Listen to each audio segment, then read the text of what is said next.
jendearentzat beste antolatzea. Kentzen badugu, zinez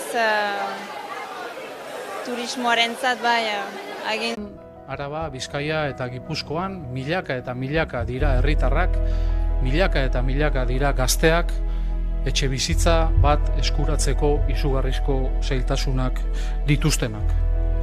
Gure aburuz, lege honek tresnak eskaintzen ditu, etxe bizitza eskuratzea errazagoa izan dadin. Nosotros ahí en el Consejo de Gobierno ya dijimos que nos oponíamos, que no estábamos para nada de acuerdo y de verdad entendemos que no tiene una justificación sólida.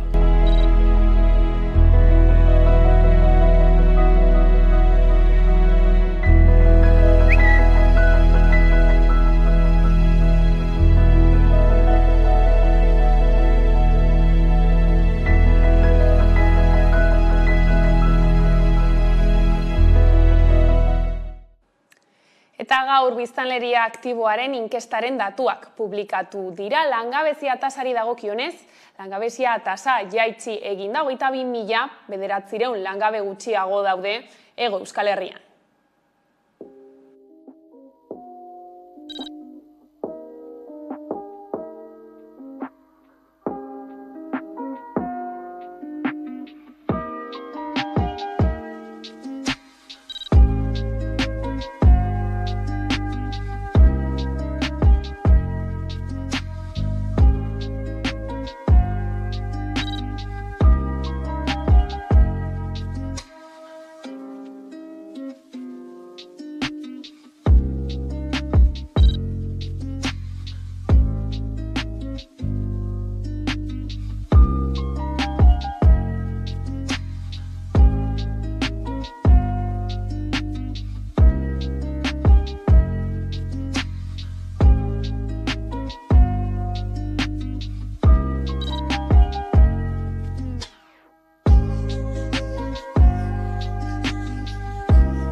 Lakoak nekazaritza ministerioari Errioxako esklusibotasuna bertan bera uztea eskatu dio. Izan ere, Gobernu Kontseiluak iragarri duenez, Jaurlaritzak ministerioari eskatu dio Errioxa jatorri izenaren estatutuak indargabetzeko. Bingen Zupiria sailburuak azpimarratu duenez, ministerioak errekerimendua aintzat hartzen ez badu, auzibide zuzendaritzara joko dute.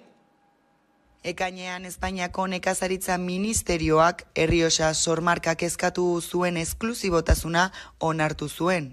Sormarka uzten edo Arabako maaztiak sormarkara joaten diren maaztizainak, Errioxako izendapenera bueltatzeko urte bat merkaturatu gabe izan beharko dira. Horrela, Errioxako Kontseiluak inskripzio bikoitzak saihestu nahi ditu, batez ere Arabako maaztiak sormarkari dagozkienak. Orain Lakoa azaldu da erabaki honen aurrean. Bingen Zupiria sailburuak iragarri du Lakoak nekazaritza ministerioari eskatu diola Errioxa jatorri izenaren estatutuak indargabetzea. Bozeramaileak azaldu duenez, Jaurlaritzako zerbitzu juridikoek uste dute estatutuen aldaketa horrek baldintzatu egiten duela Arabar Errioxako matz jabe eta ardogile askoren jarduna eta beraien eskubideak. Eta horregatik planteatzen du Jaurlaritzak elkarrizketa eskari hau eta bestela kontentzioso administratibora jotzeko baimenduta geratu da gobernantza saila. Arabako maaztiak sormarka aurrera eramateko prozesua behin eta berriz oztopoekin aurkitu da.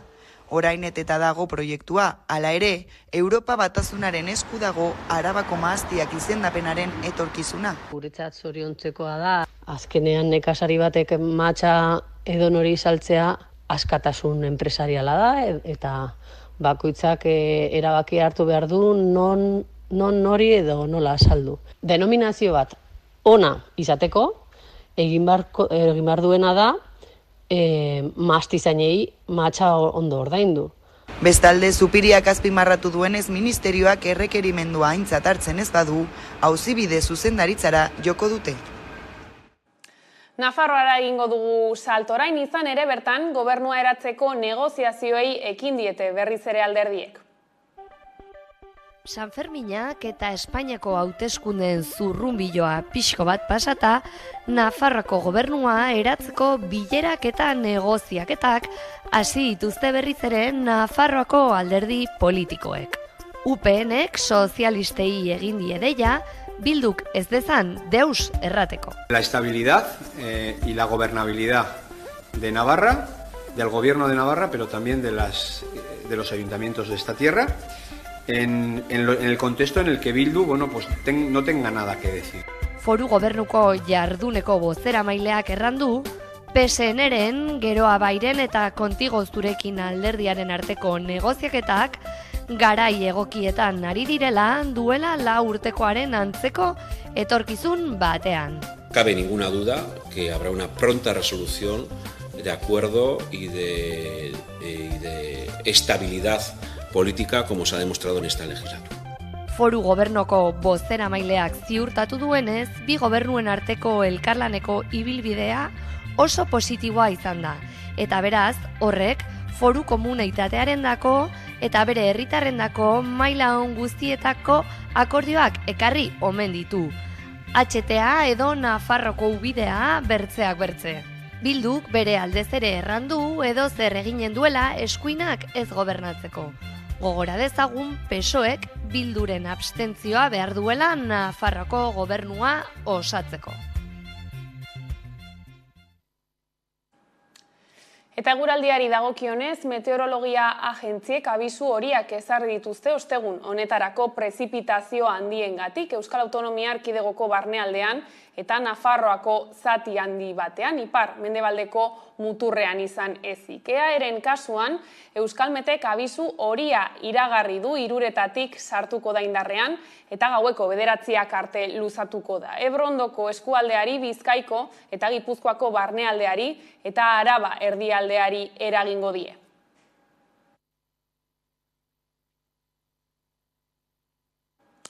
Eta gaizaldatuta Tristainen 3. gradua atzera bota dute berriro. Espainiako Auzitegi Nazionaleko lehenengo zigor salak ebatzi du grado progresioaren kontra. Sare plataformak bihar mobilizatzera deitu du Donostian. Agian hasieran bertan ekibokatu ginen.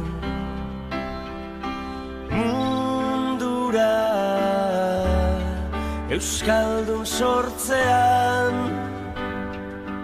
eta gero ez genuen iraultzaren borrokatik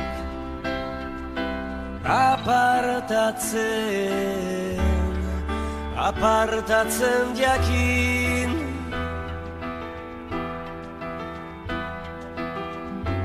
Esna kantu bat abestu genion, ze aska utxari, takoiz batez el puertoko gartzelan. Eta Euskal presoen askatasuna denonarekin bat egin arte arraunean jarraitzen dute 10. itsasmartxan. Euskal presoak etxera ekarriko dituen olatua hartzera doaz Plentzian larun batean hilaren 29. Lurretik, uretatik eta airetik martxa egingo da. Gure askatasuna barreiaturik Espainia, Euskal presoak ala ituzte. 10. itsasmartza egingo da uztailaren 29. Plentzian. Lurretik, uretatik eta airetik martxa egingo da Euskal presoen etxeratzea aldarrikatzeko. Ez genuen espero 10. itsasmartza batera heltzea, baina gogoekin, indarrekin, egia da gauzak aldatu indirela bebai, itsasmartza urteak pasala gero eta indar gehiago hartu izan du, jendeantzako plan polita bihurtu da. Etxerat, presoen zenideen elkarteak urteak daramatza, euren zenideen oinarrizko eskubideak errespetatuak izan daitezen manifestazioak egiten Euskal Herriko hondartza askotan. Eta duela 10 urte, Plentziako bizilagun batzuk, elkartu ziren zenideak itsasadarretik zalupa eta piraguekin laguntzeko. eta itsasmartza deitzen den ekimena horrela sortu zen.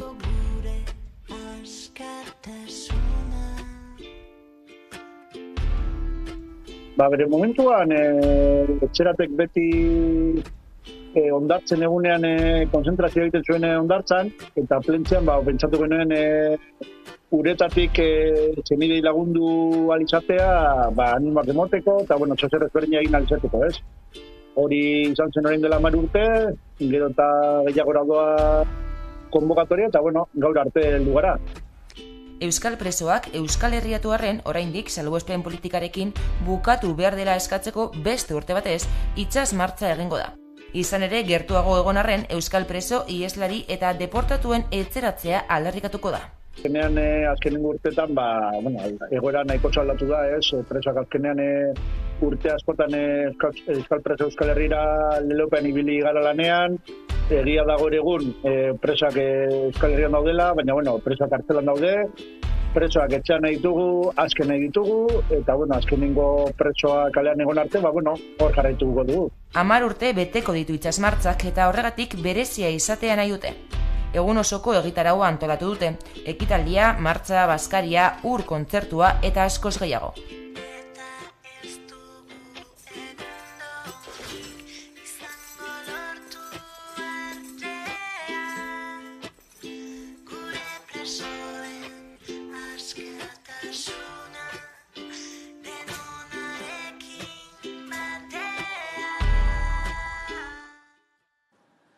Nazioarteari begira, Europar Batasunak 150 milioi euro emango dizkio Tunisiari mugako kontrol zorrotzagoak esartzeko. Ildo horretan, 100 asilo bilatzaileek protestak egin zituzten aurreko hilabeteetan.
Eta lan arloan, LAF, Comisiones Obreras, USO, ELA, UGT eta independenten sindikatuek osatzen duten Pepsiko edari konpainiako Etxabarri Binako botilaretzako batzordeak 2 greba egun deitu ditu, uztailaren 26 eta 27-rako. Arrazoi nagusia 2021-etik soldata izoztea da, eta ordutik ez da lortu enpresarekin horren inguruko akordiorik. Atzo, greba arrakastatsua izan dela adierazi zuten, goizeko txandan produkzio lerro guztiak geldirik egon baitziren.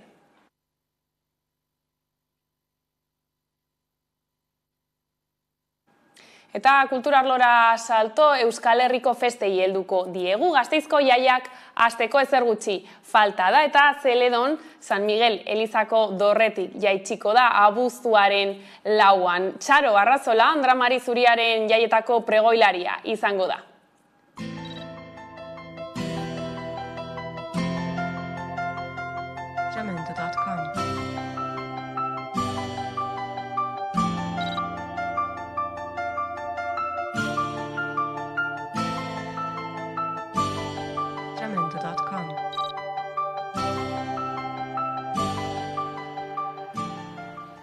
Bere ibilbideagatik, hiri honenganako maitasunagatik, bere konpromiso sozialagatik, arrazoi asko daude bera aukeratzeko.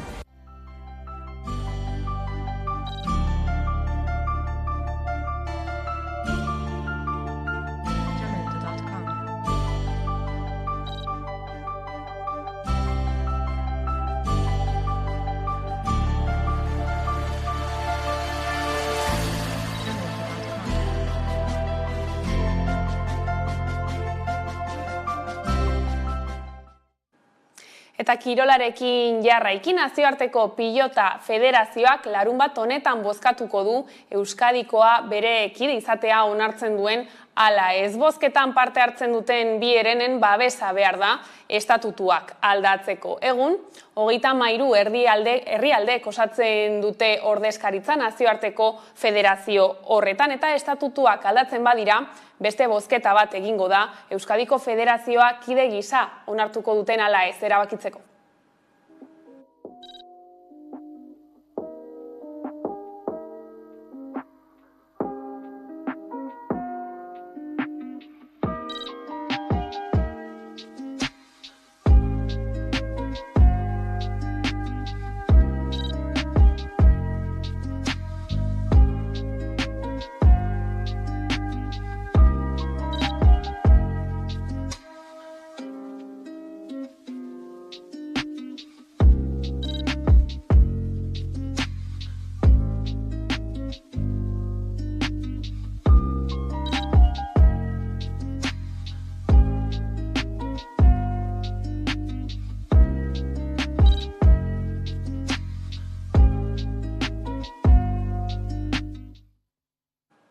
Futbolean berriz Osasunako lehendakaritza jokalariak eta zaletuak pozik dira Osasunak Europan lehiatzeko aukera izango duelako. Ekainean, UEFAk talde gorritxoa lehiaketatik kanpo uztea erabaki zuen, duela 10 urte zuzendaritzan izandako ustelkeria kasu batengatik.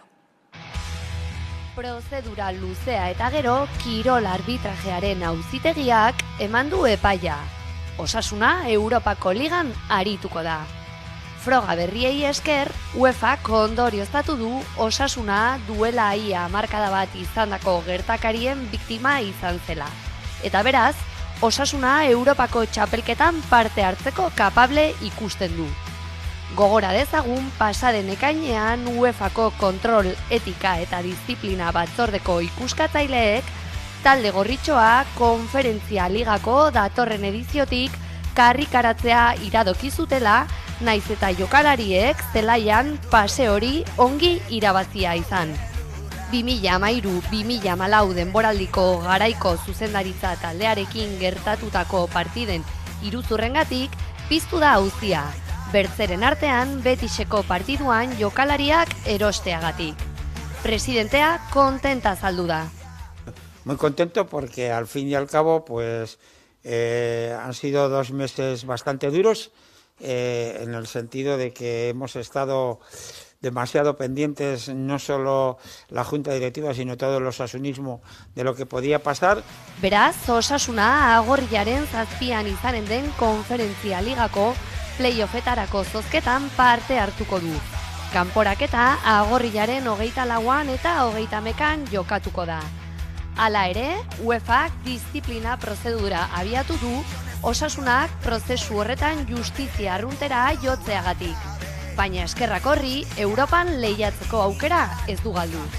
Beraz, zaletuak pozezoratzen eta agenda antolatzen etorriko diren partiduetara bidaiatzeko irrikaz. Eta horrela iritsi gara albistegiaren bukaerara, besterik ez gure aldetik. Horiek izan dira eguerdiak gurean gaur utzi dituena. Gogoratu guztiak eta gehiago nahi duzuen aldiro, 11.eus atarian daudela eskuragarri. Ongi izan.